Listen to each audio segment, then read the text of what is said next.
नमस्ते, प्रणाम। आप लोग सुनिए, बेटा विवाह गीत है और कैसा आप लोग को लगता है कमेंट में ज़रूर आप लोग बताइएगा। हंसी बात पूछी ले कौना पापा काहे बाबू निराधारे काहे बाबू निराधारे।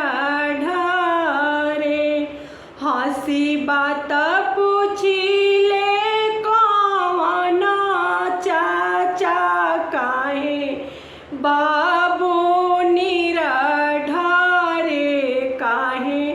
बाबू निराधारे। किया बाबू आजन बाजन थोड़ा भैले सजा ना धूमिला भैले सजा ना धूमिला भैले। किया बाबू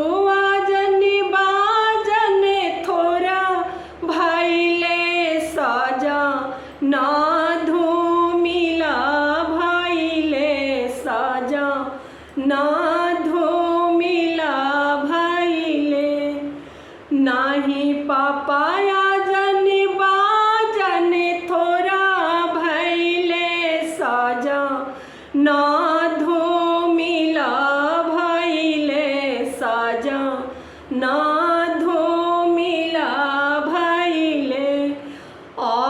सिया को सा पापा ससुरार बसे कैसे जइबग सर कैसे जइबग सर हो। सिया को सा ससुरार बसे कैसे पापा कैसे पापायग सर हो। पाँच ही भैया पाँचू संगे जाई हैं आवा रूलो कन्या जाई हैं।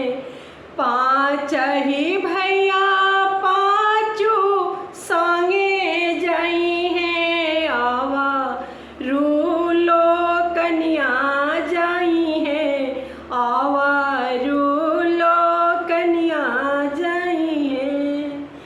चंवरा डोलावत बहनोइया जाई है कैसे बाबू अगसरा कैसे बाबू अगसरा। दान दहेजा पाँचो भैया पई है आवा रूलो कन्या पई है आवा रूलो कन्या पई।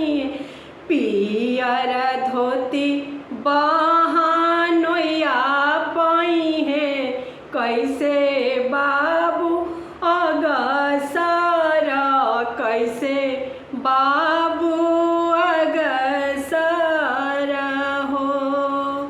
तू त बाबू दुल्हनिया पैबा कैसे बाबू अगसरा कैसे बाबू अगसरा कैसे बाबू अगसरा हो।